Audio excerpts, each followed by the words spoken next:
George Miller, o apóstolo da fé, 1805-1898.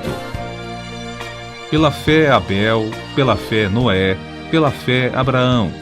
Assim é que o Espírito Santo conta as incríveis proezas que Deus fez por intermédio dos homens que ousavam confiar unicamente nele. Foi no século XIX que Deus acrescentou o seguinte a essa lista.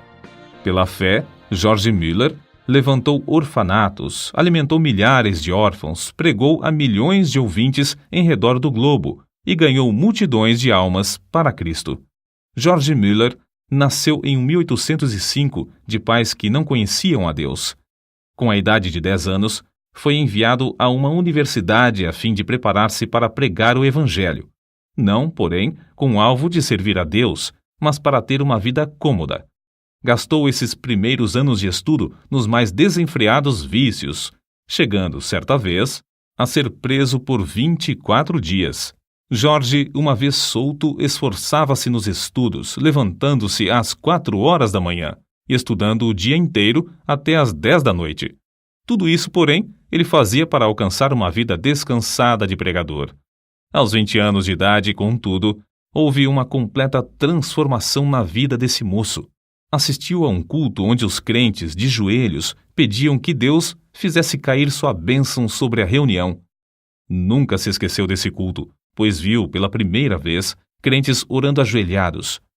Ficou tão profundamente comovido com o ambiente espiritual que passou a buscar também a presença de Deus, costume esse que não abandonou durante o resto da vida. Foi nesses dias, depois de sentir-se chamado para ser missionário, que se hospedou durante 2 meses no famoso orfanato de A.H. Frank.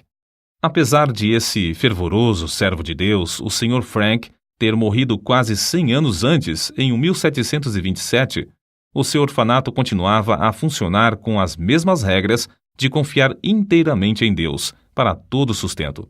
Mais ou menos ao mesmo tempo em que George Miller hospedou-se no orfanato um certo dentista, o Sr. Graves. Ele havia abandonado suas atividades, que lhe rendiam um salário de $7.500 por ano, a fim de ser missionário na Pérsia, confiando só nas promessas de Deus para suprir todo o seu sustento. Foi assim que George Miller, o novo pregador, recebeu nessa visita a inspiração que o levou mais tarde a fundar seu orfanato sobre os mesmos princípios. Logo depois de abandonar sua vida de vícios para andar com Deus, chegou a reconhecer o erro, mais ou menos universal, de ler muito acerca da Bíblia e quase nada da Bíblia. Esse livro tornou-se a fonte de toda a sua inspiração e o segredo do seu maravilhoso crescimento espiritual. Ele mesmo escreveu: "O Senhor me ajudou a abandonar os comentários e a usar a simples leitura da Palavra de Deus como meditação. O resultado foi que, quando a primeira noite fechei a porta do meu quarto para orar e meditar sobre as Escrituras, aprendi mais em poucas horas do que antes durante alguns meses. A maior diferença, porém, foi que recebi, assim, força verdadeira para a minha alma." Antes de falecer, disse que lera a Bíblia inteira cerca de 200 vezes. 100 vezes o fez estando de joelhos. Quando estava ainda no seminário, após os cultos domésticos realizados à noite com os outros alunos, frequentemente continuava orando até a meia-noite. De manhã, ao acordar, chamava-os de novo para a oração às 6 horas. Certo pregador, pouco tempo antes da morte de George Miller, perguntou-lhe se orava muito.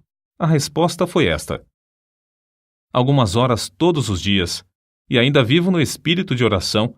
Oro enquanto ando, enquanto deitado e quando me levanto. Estou constantemente recebendo respostas. Uma vez persuadido de que certa coisa é justa, continuo a orar até receber. Nunca deixo de orar. Milhares de almas têm sido salvas em resposta às minhas orações. Delas no céu. O grande ponto é nunca cansar de orar antes de receber a resposta. Tenho orado 52 anos, diariamente, por 2 homens, filhos de um amigo da minha mocidade. Não são ainda convertidos, porém, espero que o venham a ser. Como pode ser de outra forma? Há promessas inabaláveis de Deus e sobre elas eu descanso. Não muito antes de seu casamento, não se sentia bem com o costume de receber salário fixo, preferindo confiar em Deus em vez de confiar nas promessas dos irmãos. Deu sobre isso as 3 seguintes razões. Primeira, um salário significa uma importância designada, geralmente adquirida do aluguel dos bancos. Mas a vontade de Deus não é alugar bancos. Tiago, capítulo 2, versículos 1 ao 6. Segunda, o preço fixo de um assento na igreja, às vezes, é pesado demais para alguns filhos de Deus, e não quero colocar o menor obstáculo no caminho do progresso espiritual da igreja. Terceira, toda a ideia de alugar os assentos e ter salário torna-se tropeço para o pregador, levando-o a trabalhar mais pelo dinheiro do que por razões espirituais. George Miller achava quase impossível ajuntar e guardar dinheiro para qualquer imprevisto e não ir direto a Deus. Dizia que assim o crente confia no dinheiro em caixa, em vez de confiar em Deus. 1 mês depois de seu casamento, colocou uma caixa no salão de cultos e anunciou que podiam deitar lá as ofertas para o seu sustento, e que, daí em diante, não pediria mais nada, nem a seus amados irmãos, porque, como ele disse, sem me aperceber, tenho sido levado a confiar em braços de carne, mas o melhor é ir diretamente ao Senhor. O primeiro ano findou com grande triunfo, e George Miller disse aos irmãos que, apesar da pouca fé ao começar, o Senhor tinha ricamente suprido todas as suas necessidades materiais. E ainda mais importante, tinha-lhe concedido o privilégio de ser um instrumento na sua obra. O ano seguinte foi, porém, de grande provação, porque muitas vezes não lhe restava nem um shilling. E George Miller acrescentava que, no momento próprio, a sua fé sempre foi recompensada com a chegada de dinheiro ou alimentos. Certo dia, quando só restavam 8 shillings, Miller pediu ao Senhor que lhe desse dinheiro. Esperou muitas horas sem qualquer resposta. Então, chegou uma senhora e perguntou: "O irmão precisa de dinheiro?" Isso foi para ele uma grande prova de fé. Entretanto, o pastor respondeu: "Minha irmã, eu disse aos irmãos, quando abandonei meu salário, que só informaria ao Senhor a respeito das minhas necessidades. Mas", respondeu a senhora, "ele me disse que eu lhe desse isto." E colocou 42 shillings na mão do pregador. Outra vez, Miller e sua família passaram 3 dias sem ter dinheiro em casa e foram fortemente assaltados pelo diabo com a ideia de que haviam errado em aceitar a doutrina de fé nesse sentido. Quando, porém, voltou ao seu quarto, achou 40 shillings que uma irmã deixara. Ele acrescentou então: "Assim triunfou o Senhor e nossa fé foi fortalecida." Antes de findar o ano, acharam-se de novo inteiramente sem dinheiro, num dia em que tinham de pagar o aluguel. Pediram a Deus e o dinheiro foi enviado. Nessa ocasião, George Miller fez para si a seguinte regra, da qual nunca mais se desviou: "Não nos endividaremos, porque achamos que tal coisa não é bíblica." Romanos capítulo 13, versículo 8. E assim, não teremos contas a pagar. Somente compraremos o que pudermos, tendo o dinheiro em mãos. Assim sempre saberemos quanto realmente possuímos e quanto temos o direito de gastar. Deus, assim, gradualmente treinava o novo pregador a confiar nas suas promessas. Estava tão certo da fidelidade das promessas da Bíblia que não se desviou, durante os longos anos da sua obra no orfanato, da resolução de não pedir ao próximo e de não se endividar.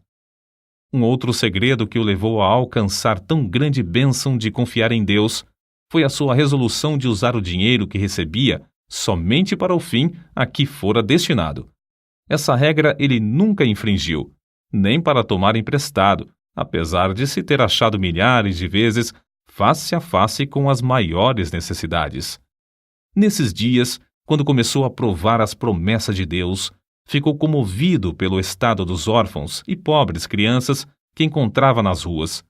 Reuniu algumas dessas crianças para comer consigo às 8 horas da manhã e, a seguir, durante 1h30, ensinava-lhes as Escrituras. A obra aumentou rapidamente. Quanto mais crescia o número para comer, tanto mais recebia para alimentá-las, até se achar cuidando de 30 a 40 menores. Ao mesmo tempo, George Miller fundou a Junta para o Conhecimento das Escrituras na nação e no estrangeiro. Os alvos eram: primeiro, auxiliar as escolas bíblicas e as escolas dominicais. Segundo, espalhar as Escrituras. Terceiro, aumentar a obra missionária. Tudo foi feito com a mesma resolução de não se endividar, mas sempre pedir a Deus, em secreto, todo o necessário. Certa noite, quando lia a Bíblia, ficou profundamente impressionado com as palavras: abre bem a tua boca e ta encherei. Salmos, capítulo 81, versículo 10. Foi levado a aplicar essas palavras ao orfanato, sendo-lhe dada a fé de pedir 1.000 libras ao Senhor. Também pediu que Deus levantasse irmãos com qualificação para cuidar das crianças. Desde aquele momento, esse texto bíblico serviu-lhe como lema, e a promessa se tornou em poder que determinou todo o curso da sua vida. Deus não demorou muito a dar a sua aprovação de alugar uma casa para os órfãos. Foi apenas 2 dias depois de começar a pedir que ele escreveu no seu diário: hoje recebi o primeiro shilling para a Casa dos Órfãos. 4 dias depois, foi recebida a primeira contribuição de móveis, um guarda-roupa. Além disso, uma irmã ofereceu seus serviços para cuidar dos órfãos. Naquele dia, George Miller escreveu que estava alegre no Senhor e confiante em que ele ia completar tudo.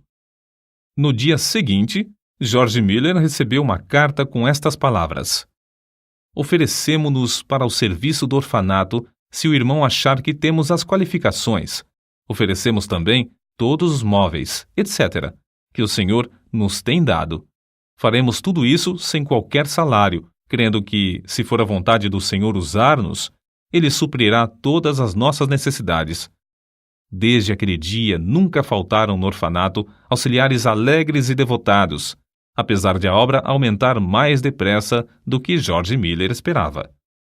3 meses depois, finalmente conseguiu alugar uma grande casa e anunciou a data da inauguração do orfanato para o sexo feminino. No dia da inauguração, porém, ficou desapontado. Nenhuma órfã foi recebida. Somente depois de chegar à casa é que se lembrou de que não as tinha pedido. Naquela noite humilhou-se, rogando a Deus o que anelava. Ganhou a vitória de novo, pois veio uma órfã no dia seguinte. 42 pediram entrada antes de findar o mês, sendo que já havia 26 no orfanato. Durante o ano, houve grandes e repetidas provas de fé. Aparece, por exemplo, no seu diário: sentindo grande necessidade ontem de manhã, fui dirigido a pedir com insistência a Deus, e em resposta, à tarde, um irmão deu-me 10 libras. Muitos anos antes da sua morte, afirmou que até aquela data tinha recebido, da mesma forma, 5.000 vezes a resposta, sempre no mesmo dia em que fazia o pedido. Era seu costume, e recomendava também aos irmãos, manter um livro onde, numa página, assentava seu pedido com a data em que fora feito, e no lado oposto, a data em que recebera a resposta. Dessa maneira, foi levado a desejar respostas concretas aos seus pedidos, sem que houvesse dúvida acerca dessas respostas. Com o aumento do orfanato e do serviço de pastorear os 400 membros de sua igreja, George Miller achou-se demasiadamente ocupado para orar. Foi nesse mesmo tempo que chegou a reconhecer que o crente podia fazer mais em 4 horas, depois de uma em oração, do que em 5 sem oração. Essa regra ele a observou fielmente durante 60 anos. Quando alugou a segunda casa para os órfãos do sexo masculino, disse: ao orar, estava lembrado de que pedia a Deus o que parecia impossível receber dos irmãos, mas que não era demasiado para o Senhor conceder. Ele orava com 90 pessoas sentadas às mesas. Senhor, olha para as necessidades de teu servo. Essa foi uma oração a que Deus abundantemente respondeu. Antes de morrer, testificou que, pela fé, alimentava 2.000 órfãos, sendo que nenhuma refeição se fez com atraso de mais de 30 minutos. Muitas pessoas perguntavam a George Miller como ele conseguia saber a vontade de Deus, pois não fazia nada sem primeiro ter a certeza de que era da vontade do Senhor.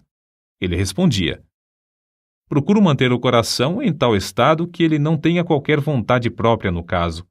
De 10 problemas, já temos a solução de 9, quando conseguimos ter um coração entregue para fazer a vontade do Senhor, seja essa qual for. Quando chegamos verdadeiramente a tal ponto, estamos quase sempre perto de saber qual é a sua vontade. Tenho o coração entregue para fazer a vontade do Senhor. Não deixo o resultado ao mero sentimento ou a uma simples impressão. Se o faço, fico sujeito a grandes enganos. Procuro a vontade do Espírito de Deus por meio da sua palavra. É essencial que o Espírito e a palavra acompanhem um ao outro. Se eu olhar para o Espírito sem a palavra, fico sujeito também a grandes ilusões. Depois, considero as circunstâncias providenciais. Essas, ao lado da palavra de Deus e do seu Espírito, indicam claramente a sua vontade. Peço a Deus em oração que me revele a sua própria vontade. Assim, depois de orar a Deus, estudar a palavra e refletir, chego à melhor resolução deliberada que posso com a minha capacidade e conhecimento. Se eu continuar a sentir paz, no caso, depois de 2 ou 3 petições mais, sigo conforme essa direção. Nos casos mínimos e nas transações de maior responsabilidade, sempre acho esse método eficiente. George Miller, 3 anos antes da sua morte, escreveu: Não me lembro em toda a minha vida de crente, num período de 69 anos, de que eu jamais buscasse, sinceramente e com paciência, saber a vontade de Deus pelo ensinamento do Espírito Santo por intermédio da palavra de Deus, e que não fosse guiado certo. Se me faltava, porém, sinceridade de coração e pureza perante Deus, ou se eu não olhava para Deus com paciência pela direção, ou se eu preferia o conselho do próximo ao da palavra do Deus vivo, então errava gravemente. Grifo do autor. Sua confiança no pai dos órfãos era tal que nenhuma só vez recusou-se a aceitar crianças no orfanato. Quando por que assumira o encargo do orfanato, respondia que não fora apenas para alimentar os órfãos material e espiritualmente, mas o primeiro objetivo básico do orfanato era, afirmava, e ainda é, que Deus seja magnificado pelo fato de que os órfãos, sob os meus cuidados, foram e estão sendo supridos de todo o necessário, somente por oração e fé, sem que eu, nem meus companheiros de trabalho, precisemos pedir ao próximo. Por isso mesmo se pode ver que Deus continua fiel e ainda responde às nossas orações. Em resposta a muitos que queriam saber como o crente pode adquirir tão grande fé, deu as seguintes regras. Primeira, lendo a Bíblia e meditando sobre o texto lido, chega-se a conhecer a Deus por meio de oração. Segunda, procurar manter um coração íntegro e uma boa consciência. Terceira, se desejamos que a nossa fé cresça, não devemos evitar aquilo que a prove e por meio do qual ela seja fortalecida. Ainda mais um ponto. Para que a nossa fé se fortaleça, é necessário que deixemos Deus agir por nós ao chegar a hora da provação, e não procurar a nossa própria libertação. Se o crente desejar grande fé, deve dar tempo para Deus trabalhar. Os 5 prédios construídos de pedras lavradas e situados em Ashley Hill, Bristol, Inglaterra, com 1.700 janelas e lugar para acomodar mais de 2.000 pessoas, são testemunhas atuais dessa grande fé sobre a qual ele escreveu. Cada uma dessas dádivas, devemos nos lembrar, George Miller lutou com Deus em oração para obter. Orou com alvo certo e com perseverança, e Deus lhe respondeu. São de George Miller essas palavras. Muitas repetidas vezes tenho-me encontrado em posição muito difícil, não só com 2.000 pessoas comendo diariamente às mesas, mas também com a obrigação de atender a todas as demais despesas, estando a nossa caixa com os fundos esgotados. Havia ainda 189 missionários para sustentar, cerca de 100 colégios com mais ou menos 9.000 alunos, além de 4 milhões de tratados para distribuir, tudo sob nossa responsabilidade, sem que houvesse dinheiro em caixa para as despesas. Certa vez o Dr. A.T. Pierson foi hóspede de George Miller no seu orfanato. Uma noite, depois que todos se deitaram, George Miller o chamou para orar, dizendo que não havia coisa alguma em casa para comer. O Dr. Pierson quis lembrar-lhe que o comércio estava fechado, mas George Miller bem sabia disso. Depois da oração, deitaram-se, dormiram e, ao amanhecer, ali crianças. Nem o Dr. Pierson, nem George Miller chegaram a saber como a alimentação foi suprida. A história foi contada naquela manhã ao Sr. Simon Short, sob a promessa de guardá-la em segredo até o dia da morte do benfeitor. O Senhor despertara essa pessoa do sono à noite e mandara que levasse alimentos suficientes para suprir o orfanato durante 1 mês. E isso sem a pessoa saber coisa alguma da oração de George Miller e do Dr. Pierson. Com a idade de 69 anos, George Miller iniciou suas viagens, nas quais pregou centenas de vezes em 42 nações, a mais de 3 milhões de pessoas. Recebeu, em resposta às suas orações, tudo de Deus para pagar as grandes despesas. Mais tarde, ele escreveu: "Digo com razão, creio que eu não fui dirigido a nenhum lugar onde não houvesse prova evidente de que o Senhor me mandara para lá." Ele não fez essas viagens com o plano de solicitar dinheiro para a junta, não recebeu o suficiente nem para as despesas de 12 horas da junta. Segundo as suas palavras, o alvo era que eu pudesse, por minha experiência e conhecimento das coisas divinas, comunicar uma bênção aos crentes, e que eu pudesse pregar o Evangelho aos que não conheciam ao Senhor. Assim escreveu ele sobre um problema espiritual particular. Sinto constantemente a minha necessidade. Nada posso fazer sozinho sem cair nas garras de Satanás. O orgulho, a incredulidade ou outros pecados me levariam à ruína. Sozinho não permaneço firme um momento. Que nenhum ouvinte pense que, devido à minha dedicação, eu não me possa inchar ou me orgulhar, ou que eu não possa descrer de Deus. O estimado evangelista Carlos Ingles contou a respeito de George Miller. Quando vim pela primeira vez à América, faz 31 anos, o comandante do navio era devoto tal que jamais conheci.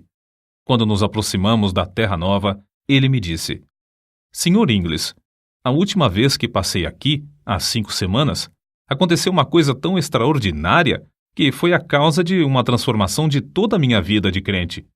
Até aquele tempo, eu era um crente comum. Havia a bordo um homem de Deus, o Sr. George Miller, de Bristol.